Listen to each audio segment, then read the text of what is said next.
Assalamualaikum, selamat datang di Pohon Cerito.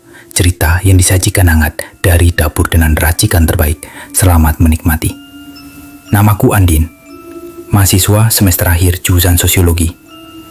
Tahun lalu, aku ikut program KKN bersama 7 teman kampusku. Kami ditugaskan ke sebuah desa yang bahkan tidak ada di peta digital manapun. Desa Watu Ireng, letaknya konon di lereng utara Gunung Merapi. Perjalanan ke sana aneh. Setelah titik terakhir sinyal hilang, kami harus melewati jalan sempit berliku di tengah hutan pinus. Tidak ada petunjuk arah, hanya sopir mobil sewaan kami yang bilang, "Saya cuma disuruh antar sampai sini." Setelah gapura kayu itu, saya tidak ikut masuk. Kami berjalan kaki sekitar 2 kilometer dari sana, sampai akhirnya tiba di desa kecil yang sunyi. Tidak ada suara ayam, tidak ada anak kecil berlarian. Hanya udara dingin dan mata-mata warga yang memandangi kami dari balik jendela. Kepala desa, Mbah Suroto, menjemput kami di balai desa. Pria tua berambut putih dengan tatapan dalam dan nada bicara yang berat. Setelah menyambut singkat, ia langsung memberikan pesan keras. "Selama di sini, jangan pernah berjalan ke arah utara setelah maghrib. Tidak peduli siapa yang memanggil kalian." Kami hanya saling pandang. Randy, temanku yang paling usil, malah tertawa kecil. "Tenang, Mbah, kami anak kotang tak takut hantu." Mbah Suroto tidak tertawa. Ia hanya menatap kami lama, lalu berkata, "Yang kalian hadapi bukan hantu."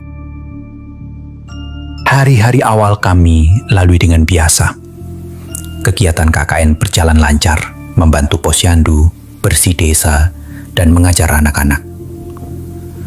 Tapi malam hari, suasana berubah drastis. Rumah tempat kami menginap adalah bangunan panggung bekas rumah kepala dusun lama. Tiap malam, suhu dingin menusuk meski tidak hujan. Tapi yang paling mengganggu adalah suara gamelan. Malam ketiga, sekitar pukul 11, aku terbangun karena mendengar suara kendang dan saron samar. Nadanya lambat, seperti musik tari Jawa kuno. Sumbernya datang dari arah utara, arah yang dilarang. Aku kira aku halusinasi. Tapi saat melihat ke ruang tengah, Randy dan 2 temanku, Maya dan Gilang, sedang berdiri di teras. "Aku dengar juga, Den. Suaranya dari sana kan?" kata Randy sambil menunjuk utara. Matanya berbinar seperti anak kecil yang penasaran. "Udah, balik ke dalam. Jangan cari masalah," kataku tegas. Mereka menurut. Tapi aku tahu rasa penasaran itu belum padam. Dan benar saja, malam berikutnya mereka menghilang diam-diam. Saat kami sadar mereka tak ada di kamar, waktu menunjukkan jam 2.27. Kami panik. Aku dan 2 teman lain sempat ingin mencarinya. Tapi warga yang mendengar kegaduhan langsung menghentikan kami. "Biarkan mereka. Kalau sudah masuk ke wilayah itu, hanya yang dipanggil yang bisa kembali." 30 menit kemudian, Randy, Maya, dan Gilang kembali sendiri. Wajah mereka pucat, mata kosong, kaki berlumpur. Dan yang paling aneh, mereka tidak bicara sepatah kata pun. Sejak malam mereka kembali dari hutan, semuanya berubah. Randy yang biasanya cerewet, jadi pendiam. Gilang jarang keluar kamar. Tapi Maya, dia yang paling berubah. Aku pernah bangun jam 2 pagi, ingin ke kamar mandi, dan tanpa sengaja melihat Maya di ruang tengah. Sendiri, berdiri tegap. Matanya terpejam, tapi tubuhnya menari. Bukan seperti orang kerasukan. Gerakannya terlalu sempurna. Lemahnya melengkung seperti penari keraton. Kakinya bergerak perlahan mengikuti irama, padahal tidak ada musik. aku beberapa detik. Lalu suara kecil dari arah dapur memecah kesunyian. Suara gamelan. Sangat pelan. Seperti berasal dari tembok. Saat aku menoleh ke arah Maya lagi, dia sudah tidak ada.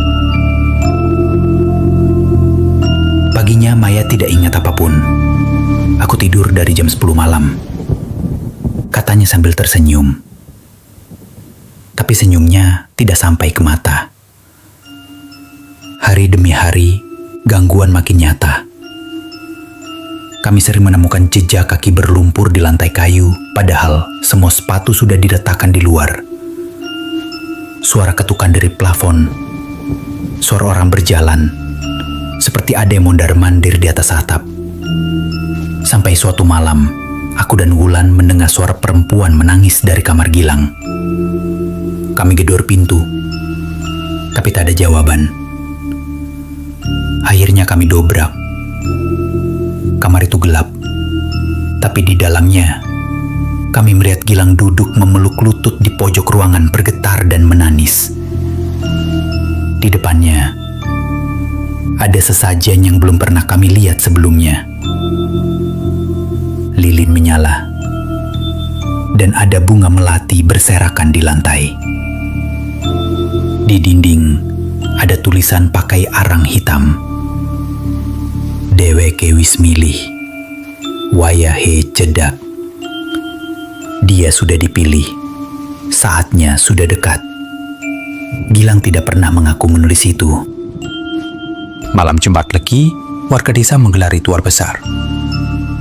Kami tidak diundang.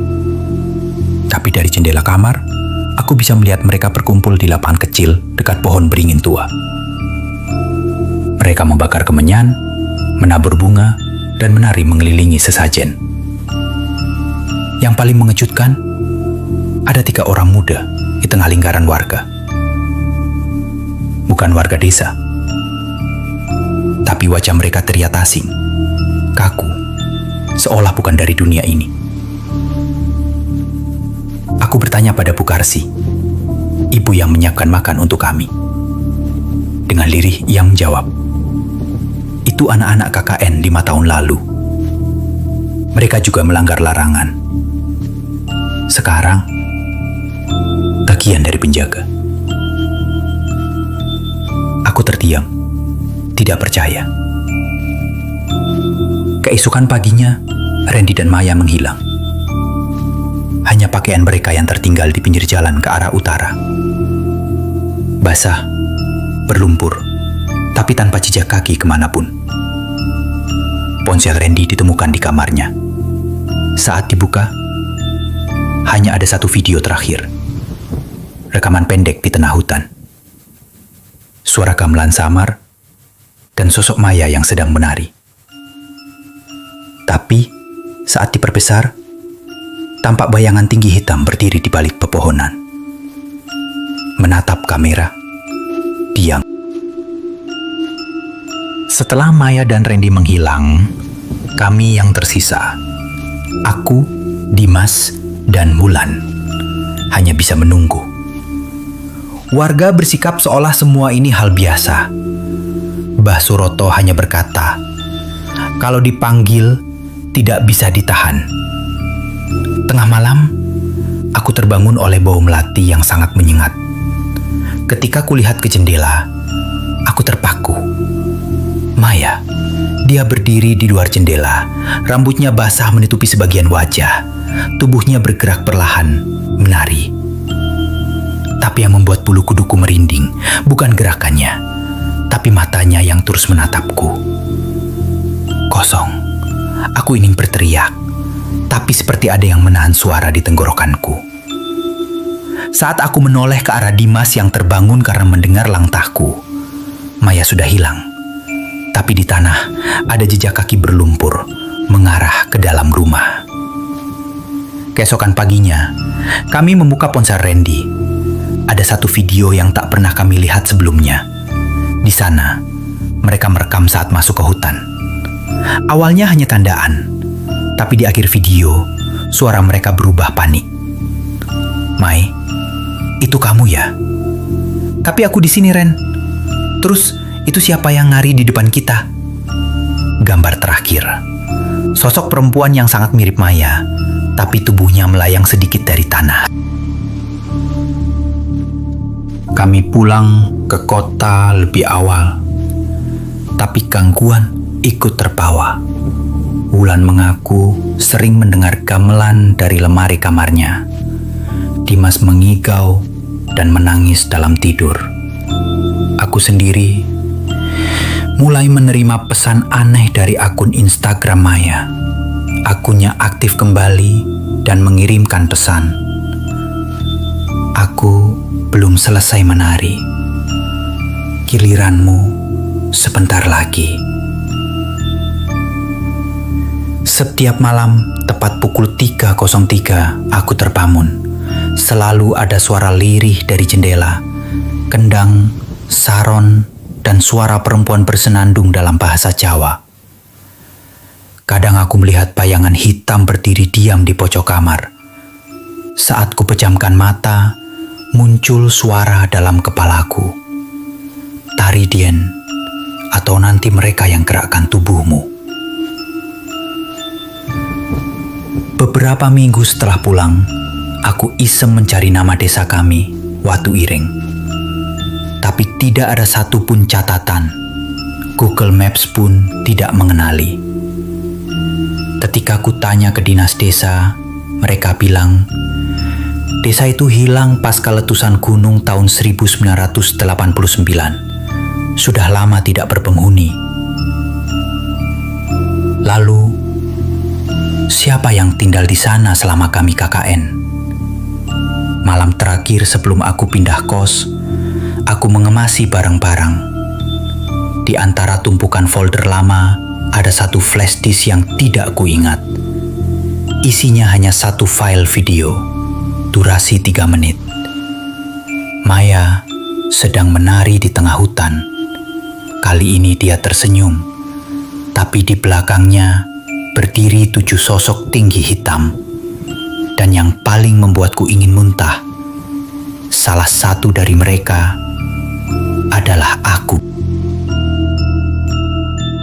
Tapi tiap malam, satunya tertidur dan jam menunjuk pukul 03.03. Aku tahu, suara itu akan datang lagi.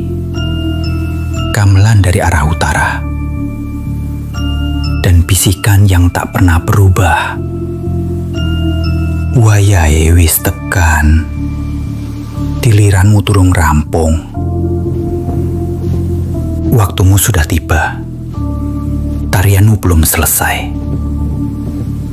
Terima kasih sudah mendengar kisah nyata ini. Kalau kalian suka dengan cerita ini, jangan lupa like, komen, dan subscribe. Sampai jumpa di video selanjutnya.